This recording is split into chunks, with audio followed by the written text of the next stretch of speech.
السلام عليكم ورحمة الله وبركاته. إن الحمد لله وحده والصلاة والسلام على من لا نبي بعده أما بعد. أعوذ بالله من الشيطان الرجيم بسم الله الرحمن الرحيم. وقل جاء الحق وزهق الباطل إن الباطل كان زهوقا. আজকে আপনাদের সামনে একটা বিষয় নিয়ে উপস্থিত হয়েছে। বিষয়টি হলো শবে বরাত।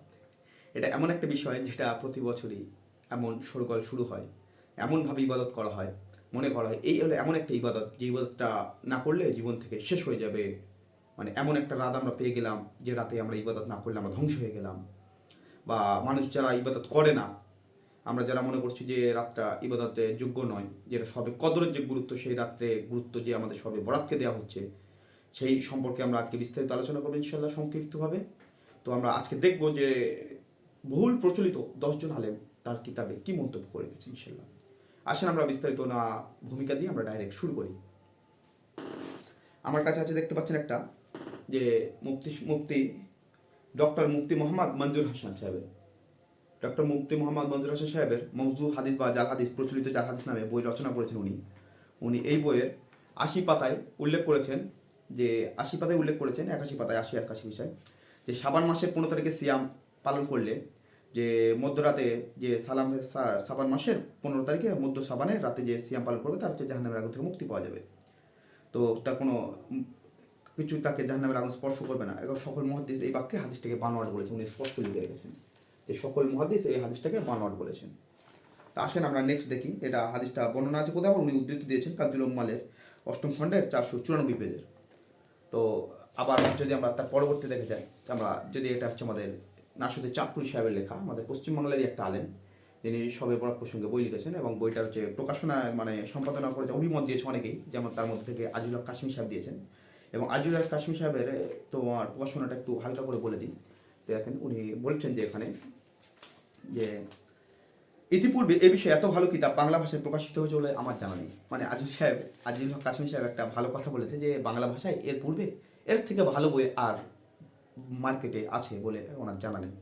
তারপরে উনি ফের এ করতে গিয়ে আবার বলেছে যে শবে বরাত প্রচলিত বইটি আমি গভীরভাবে মনোনিবেশ করলাম, মাশাআল্লাহ অতি উচ্চ পর্যায়ে তথ্য সম্মিলিত কিতাব হয়েছে। ইতিপূর্বে এ বিষয়ে এত ভালো কিতাব বাংলা ভাষায় প্রকাশিত হয়েছে বলছে আমার জানা নেই। মানে আজিল হক কাশ্মীর সাহেব বলছেন যে উনি বাংলা ভাষায় এই কিতাবটার পূর্বে আর কোনো এর থেকে ভালো কিতাব আর বার হয়েছে বলে ওনার জানা নেই। আসলে ইনশাল্লাহ এই বইটার আমরা ভিতরে দেখবো যে বইটা সম্পর্কে যে আমাদের যে চাঁদপুর সাহেব কী দলিল এনেছেন এবং আজিল হক কাশ্মীর সাহেব কেন বলেছেন যে এটা সবচেয়ে ভালো বই, সবচেয়ে উত্তম বই আছে দেখব। যে দেখেন হাদিসের আলোকে শবে বরাতের রোজা প্রসঙ্গে লিখতে গিয়ে তিনি বলছেন শবে বরাতের দিনে রোজা রাখা সম্পর্কে হাদিসের ভান্ডারে কেবলমাত্র 2টি হাদিস বর্ণিত হচ্ছে, আর 2টি সব আলী রাদিয়াল্লাহু সূত্রে বর্ণিত হচ্ছে। রিজাল শাস্ত্রের কোষ্ঠীপাতা যাচাই করে প্রমাণিত হচ্ছে যে উভয় হাদিসটি মাউযু অর্থাৎ জাল, 2টি হাদিস নির্ভুল। মানে দুটো হাদিস যখন আপনি দেখতে পাবেন, দুটো হাদিস যখন বর্ণনা করা হচ্ছে তখন যখনই বলছে যে দুটো হাদিসই জাল, আর রিজাল শাস্ত্রের পরিভাষায় দুটো হাদিসই বর্ণনা আছে, দুটো হাদিস সবই জাল। তো প্রথম হাদিস বর্ণনা করছে হযরত আলী রাদিয়াল্লাহু বলছেন আমি রাসূল সাল্লাল্লাহু আলাইহি ওয়াসাল্লামকে শাবান মাসের মধ্যে রোজা রাখতে দেখলাম, ঠিক আছে। তো ঘটনা বর্ণনা করা বলছে উক্ত হাদিসটি জাল। দেখেন স্পষ্ট লেগেছে উক্ত হাদিসটি জাল বর্ণনা করছে যে হাদিসটা কেন জাল, ঠিক আছে। দ্বিতীয় হাদিস দেখেন, ফের দেখেন আলিয়া সূত্র বর্ণনা হচ্ছে উক্ত হাদিসটি জাল। মানে আজিল হক কাশ্মীর যে কি এই যে ভালো কিতাব, উত্তম কিতাব, মানে জাল কিতাবটা কোন উত্তম বললেন, যে যার কোনো অস্তিত্ব প্রমাণ হলো না, যার কোনো অস্তিত্ব প্রমাণ হলো এই কিতাবটাকে আজিল হক কাশ্মীর সাহেব বললেন যে এর থেকে উত্তম কিতাব দেখেনি, মানে এর থেকে ভালো জাল কিতাব দেখেনি। কি দেখেনি উনি, আমি তো বুঝতে পারলাম না এখানে। মানে আজিল হক কাশ্মীর সাহেব এর থেকে ভালো জাল কিতাব আর দেখেন। আচ্ছা ঠিক আছে, আমরা তাই বুঝলাম। দেখেন তাকি উসমানী সাহেবের অভিমত পেশ করেছেন, তাকি উসমানী সাহেব গবেষণা। তাকি উসমানী সাহেব বলছেন যে কি, যে শবে বরাতের দিনে রোজা রাখা সম্পর্কে হাদিস ভান্ডারে কেবলমাত্র একটা হাদিস বর্ণনা আছে, আর সবাই ওলামার মতে সেটা দুরুস্ত নয়, সেটা সঠিক নয়। আসেন আমরা আমরা চাঁদপুর সাহেবের কিতাব দেখলে আমরা ইনশাল্লাহ বিস্তারিত আলোচনা করবো ইনশাল্লাহ আমরা। তো এবার আমরা আরেকটা কিতাব দেখবো, যেটা হচ্ছে আমাদের বাংলাদেশেরই আইনুল হুদা সাহেবের লেখা রচিত, যে আইনুল হুদা সাহেবের রচিত। তো এই কিতাবটা আমরা দেখব। কিতাবটার মধ্যে উনি 16-17 পেজে, দুটো পেজে উল্লেখ করেছেন যে মধ্য শাবানের রজনীতে এটা উল্লেখ করেছেন। তো আজকে আমরা পড়ছি শাবান মাসের রজনীতে তোমরা সালাত আদায় করো এবং দিনে রোজা রাখো। শাবান মাসের 15 তারিখে হলে তোমরা সেই রাতে সালাত আদায় করো এবং দিনে রোজা রাখো। হাদিসটা বর্ণনা করে বলছেন আমি মূল লেখক বলি, হাদিসটি কোনো মহাদেব অত্যন্ত দুর্বল, আবার কেউ মাউযু বলেছেন। দেখেন নিজে স্বীকার করছে যে হাদিসটি জাল, তারপরেও হাদিসগুলো কিতাবে কেন আনছে, কিভাবে আনছে আমরা বুঝে আসে না। মানে এনারা কি বোঝাতে যান আমি বুঝেই আসে না।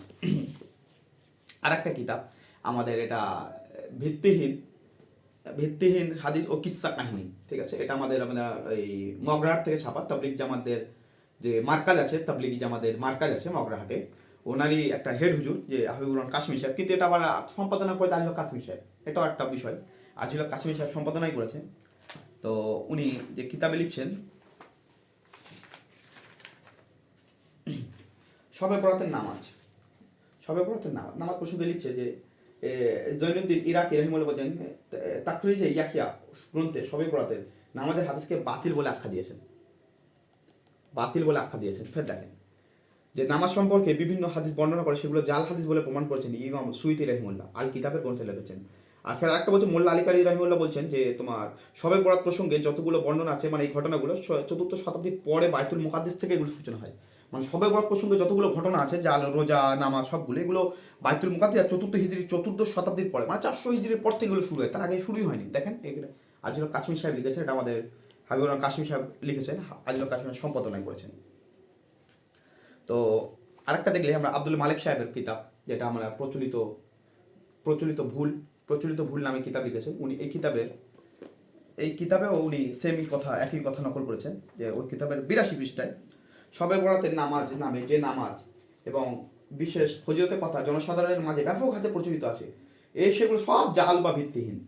ব্যাপারে জাল হাদিস ও ভিত্তিহীন, সবগুলো জাল ভিত্তিহীন, সবগুলো জাল ভিত্তিহীন। তো এটা হচ্ছে আমাদের আব্দুল মালিক সাহেব লিখেছেন, যেটা আপনার এখনই দেখানো হলো।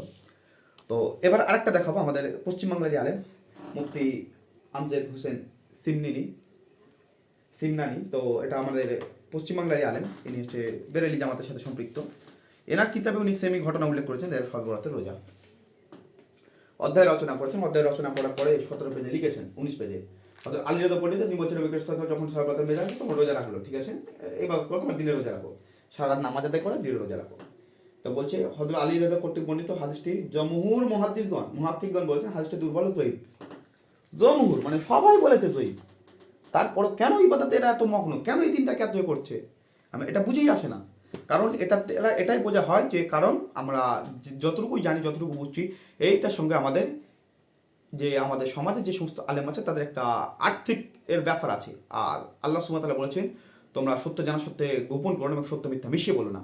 আর এই সমস্ত এক শ্রেণীর আলেমদের দিয়ে জাহান্নাম শুরু হবে, তারা কারা, যে আপনারা যখন এখনই না অনুধাবন করতে পারেন যারা কারা, তারা আপনাদেরকে সত্যের পথে দেখাচ্ছে না জাহান্নামের পথ দেখাচ্ছে, আপনারা বিবেচনা করবেন ইনশাআল্লাহ। দেখেন আরেকটা দেখাচ্ছে আব্দুল মালিক সাহেব নিজে একটা স্বতন্ত্র বইয়ের আলোচনা করেছেন, যেটা তাকি উসমানী সাহেবের বইটাকে উনি আরো সংকলন করে ভালোভাবে লিখেছেন। সবে বরাত সবে কদর, ঠিক আছে, অনুবাদ করেছে আব্দুল মালিক সাহেব, মানে তাকি উসমানী সাহেব মূলত লেখক, উনি হচ্ছে অনুবাদন করেছে এবং হালকা উনি হয়তো সম্পাদনা করেছেন, মানে উনি সংযোজন করেছেন। 15 শাবানের তারিখ রোজা। আরেকটা বিষয় হচ্ছে শবে বরাতের পরবর্তী দিন অর্থাৎ শবে বরাতের 15 তারিখে রোজা রাখে, এই বিষয়টি বুঝে নেওয়া দরকার। হাদিসের বিশাল ভান্ডারে কেবলমাত্র একটি হাদিসের কথা বলা হচ্ছে, শবে বরাতের পরবর্তী দিনগুলোতে রোজা রাখো। বর্ণনা ধারার দিক থেকে হাদিসটি দুর্বল, তাই উক্ত হাদিসের রোজাকে ওই একমাত্র দুর্বল হাদিসের দিকে তাকে সুন্নত বা মুস্তাহাব বলে দেওয়া অনেক আলেমের দৃশ্য ঠিক না। মানে এখানে তাকি উসমানী সাহেব স্পষ্ট বলে দিয়েছে যে কেউ যদি এই হাদিসটাকে, একটা রোজা বর্ণনা আছে এবং সুন্নতের দিকে তাকিয়ে কেউ যদি এই হাদিসটাকে মানে বলে যায় যে এগুলো ঠিক, মানে এগুলো আমলযোগ্য, তাহলে এবার অবশ্যই আলেমরা ঠিক বলেনি, আলেমরা সঠিক বলেনি, এটাই বলতে চেয়েছে যে এগুলো ঠিক নয়। এটা তাকি উসমানী সাহেবের বই, এটা আব্দুল মালিক সাহেব অনুবাদ করেছে। আরেকটা দেখাবো, দেখেন আমাদের এটা কিউট বয় আবরার, যেটা আমাদের 12 মাসের করণীয় বর্জনীয়, তিনিও বই লিখেছেন। তার বই হচ্ছে 12 মাসের করণীয় বর্জনীয় কোরআন সুন্নাহর আলোকে। রেজাউল করিম আবরার সাহেব বিশাল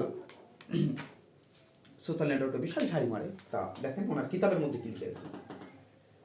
শবে বরাতের বিশেষ সলাত লিখেছেন। শবে বরাত উপলক্ষে আমাদের দেশের মসজিদগুলোতে বিভিন্ন পদ্ধতি সলাত হয়।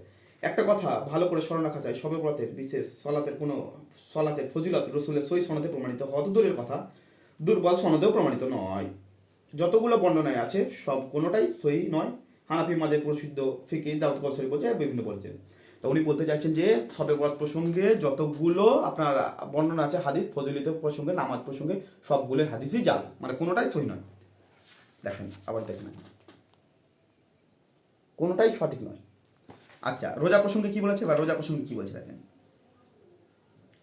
প্রথম কথা হলো, দেখেন এখানে বর্ণনা করছে যে 15 তারিখে রোজা রাখতে আপনারা বলেছেন যে শবে বরাতের রোজা, হেডলাইন করে বলছে আমাদের দেশে বেশিরভাগ 15 তারিখে রোজা রাখেন শবে বরাতের রোজা মনে করে, এটা ইবনে মাজার হাদিস স্বরূপ পেশ করে থাকে। 14 শাবানের রাত্রে তোমার সালাত আদায় করে দিনভর রোজা রাখো, হাদিসটা বলছে প্রথম কথা হলো হাদিসটি সনদ সহিহ নয়, দুর্বল হাদিস। একজন বর্ণনা করে হলো আবু বকর ইবনে আব্দুল্লাহ ইবনে আবি শাবরা আল মাদানি। ইমাম সাহাবী রাহিমাহুল্লাহ বলছে ইমাম বুখারী সহ অন্যান্য ইমাম তাকে দুর্বল বলেছেন। দেখেন হাদিসটি সহিহ নয়, ইমাম রেজাউল করিম আবরার সাহেব মেনেও নিয়েছেন। দেখেন আমাদের 8 নম্বর গেল, 9 নম্বর বইটা দেখব। 9 নম্বর বইটা হচ্ছে আমাদের তাকি উসমানী সাহেবের আকিদা ও বিশ্বাস গ্রন্থে আপনার এখানে বর্ণনা করছেন। তো এখানে হচ্ছে আপনার এই 282 পেজে বর্ণনা করছেন। বলছে এই যে সবে বরাতে 100 রাকাত নামাজ পড়া আপাত দৃষ্টিতে মন্দ কাজ মনে হচ্ছে না, সে চুরি করে ডাকাতি করছে না, দুষ্কর্ম করছে না, বরং আল্লাহ তাআলার সামনে তাদের দাঁড়িয়ে জিকির করছে, আল্লাহর কালাম করছে, রুকু করছে, সিজদা করছে। ওলামায়ে কেরাম বলে এটা বিদআত, নাজাজ ও গুনাহ কাজ। মানে ওলামায়ে কেরাম বলছে এটা বিদআত, নাজাজ, গুনাহ কাজ, কিন্তু আপাত দৃষ্টিতে মনে হচ্ছে তো না সে রোজা করছে, সে নামাজ পড়ছে, সে রুকু করছে, সিজদা করছে, কোরআন তেলাওয়াত করছে, এটা কি করে হতে পারে গুনাহ কাজ? তা সেই প্রসঙ্গে তিনি বলছেন যদিও বা এটা তোমার হয় মানে আপাত দৃষ্টিতে ভালো মনে হলে এটা গুনার কাজ এবং এটা বিদআত, এটা শরীয়তে এটা গুনার কাজ। কারণ সে নিজের পক্ষ থেকে দিনের মধ্যে এমন জিনিস সংযোজন করেছে, যোগ করেছে, এটা দিনের মধ্যে অংশ নয়, কারণ এটা বেদাত ও গুনার কাজ হয়ে গেছে। তাকে যদি বলা হয় ভাই তুমি যে কাজ করছো এটা তো বেদাত, কোরআন মাজিদে কোথাও নেই, হাদিসে কোথাও উল্লেখ নেই, সুতরাং এটা তো জায়েজ হতে পারে না। মানে আমরা যে প্রশ্নগুলো করে থাকি যে ভাই এটা বেদাত, এটা করো না, এটা নামাজ পড়া ঠিক না, এটা রোজা রাখা ঠিক না, তখন যে সমস্ত ভাইরা আমাদের উপরে আর্গুমেন্ট ছুড়ে দেয় যে ভাই এটা তো ভালো কাজ, এটা আমরা রোজা করছি, নামাজ পড়ছি, আল্লাহর জিকির করছি, তসবিহ তাহলিল করছি, এটা তো ভালো কাজ। সেই জবাবটা তাকে সে বলছে যে বেদাতের পক্ষ থেকে কী জবাব আসে, দেখেন যারা করে তারা কী বলছে। সে উত্তর দেবে কেন এটা কোনো গুনার কাজ নাকি? আমরা কি চুরি ডাকাতি করছি নাকি? আমরা তো কোরআন মাজিদ পড়ছি, আল্লাহ তাআলার সামনে রুকু সিজদা করছি, জিকির করছি, তসবিহ পড়ছি, এটা গুনার কাজ তো করছি না। মানে এই যে হানাফিরা যে অভিযোগ করবে, যে স্ট্যান্ডার্ড খাড়া করবে, যে যুক্তি দেবে, সেই যুক্তিটা তাকি উসমানী সাহেব আলহামদুলিল্লাহ তুলে দিয়েছেন। দেখেন কিতাবের মধ্যে তুলে নকল করে দিয়েছেন। আমরা সর্বোপরি আর সর্বশেষ কিতাব যেটা দেখা যায় আপনার এই দারসে তিরমিজি, তাকি উসমানী সাহেবের দারসে তিরমিজি, সুনান তিরমিজির হাদিস গ্রন্থ দাস সাড়া দিয়েছেন 739 নম্বর হাদিসের। 739 নম্বর হাদিসে উনি হাদিসটা রচনা করে বলছেন যে আপনার ওই বলছেন যে সেই বুখারীতে হাদিসে বলছে, মানে বিষয়টা হচ্ছে যে কোনো সাবানের যে হাদিসটা বর্ণনা আছে, কোনো সাবান রাতে আল্লাহ রাসূল সাল্লাল্লাহু আলাইহি ওই আপনার জান্নাতুল গারকাতে গিয়েছিলেন এবং আম্মা জান আয়েশার পিছনে গিয়েছিলেন। মানে এই হাদিসকে কেন্দ্র করে যারা কবর জিয়ারত থেকে প্রমাণ করে দেয় তাদের ক্ষেত্রে এটা তাকি উসমানী সাহেব বলছেন যে হাদিসটা আনার করে বলছেন ইমাম বুখারী রাহিমাহুল্লাহকে উক্ত হাদিসকে দুর্বল বলতে শুনেছি। তিনি বলছেন রাবি ইয়াহি ইবনে আবু কাউসার রাহিমাহুল্লাহ থেকে কোনো হাদিস শুনেনি। ইমাম বুখারী আরও বলছেন এটা এর ভিতর বর্ণনা আছে, শোনা প্রমাণিত নয়, ইনকেতা আছে, বিচ্ছিন্ন সনদ। তারপরে তাকি উসমানী নিজের মত পেশ করছেন লাইলাতুল বারাত বা শবে বরাত প্রসঙ্গে, শবে বরাত ফজিলত ও মর্যাদা অনেক সম্বন্ধে অনেক হাদিস বর্ণিত আছে। এগুলোর অধিকাংশ আল্লামা সুয়ুতী রাহিমাহুল্লাহ দুরুল মানসুর গ্রন্থে একত্রিত করেছেন। সনদের দিক থেকে সকল রিওয়ায়াত দুর্বল, এমনকি এ পরিচ্ছেদে বর্ণিত হযরত আয়েশা রাদিয়াল্লাহু আনহা হাদিসও দুর্বল। মানে এই যে আম্মা জান আয়েশা রাদিয়াল্লাহু আনহা হাদিস বর্ণনা এটাও দুর্বল, আর সমস্ত হাদিস দুর্বল। দেখেন সনদের সমস্ত হাদিস দুর্বল। তো আমরা জনসাধারণকে এতটুকুই বলতে চাইবো যে আমরা আজকে সংক্ষিপ্ত আলোচনা করলাম, ইনশাল্লাহ এরকম ডজন খানেক আলহামদুলিল্লাহ আজকে আমাদের কাছে যতগুলো কিতাব মজুদ আছে আমরা সবগুলো নিয়ে বিস্তারিত আলোচনা করবো, যেহেতু সময় সংক্ষিপ্ত ছিল এবং আমাদের যেহেতু আমরা যেহেতু সফরে ছিলাম এবং সফর থেকে ফিরেই আমরা আলহামদুলিল্লাহ ভিডিওটা করলাম। তো ইনশাল্লাহ আমরা আরও বিস্তারিতভাবে সমস্ত কিতাবগুলোকে সামনে রেখে আমরা আলোচনা করব যে আরও হানাফিদের যতগুলো বই আছে সমস্ত অধিকাংশ 99% বই সমস্ত মুহাদ্দিসের সমস্ত আলেম যারা লেখক যারা আছে তারা সকলেই স্বীকার করেছে যে হাদিসগুলো সঠিক নয়। অবশ্যই আমরা আলেমদেরকে উদ্দেশ্যে এবং জনসাধারণকে উদ্দেশ্যে বলবো যে ওই হাদিস ও সুন্নাহ গ্রহণ করুন যেগুলো কোরআন হাদিস থেকে প্রমাণিত আছে, নিজের থেকে মন মতো কিছু ব্যাখ্যা করবেন না এবং কোরআন সুন্নাহ অনুযায়ী আমল করার চেষ্টা করুন। বেদাত করবেন না, কারণ বেদাতের পরিণাম জাহান্নাম এবং বেদাত যে আমল করবে তার ফরজ নফল সুন্নাহ সমস্ত আমল বরবাদ হয়ে যাবে। বেদাত যে করবে তার উপরে আল্লাহর লানত, ফেরেশতার লানত, মানুষের লানত। আল্লাহ সুবহানাহু ওয়া তাআলা আমাদেরকে কোরআন সুন্নাহর উপরে আমল করার তৌফিক দান করুক, বেদাত থেকে সতর্ক থাকার তৌফিক দান করুক। আল্লাহ সুবহানাকাল্লাহুম্মা ওয়া বিহামদিকা আশহাদু আল্লা ইলাহা ইল্লা আনতা আস্তাগফিরুকা ওয়া আতুবু ইলাইক। আসসালামু আলাইকুম ওয়া রাহমাতুল্লাহি ওয়া বারাকাতুহু।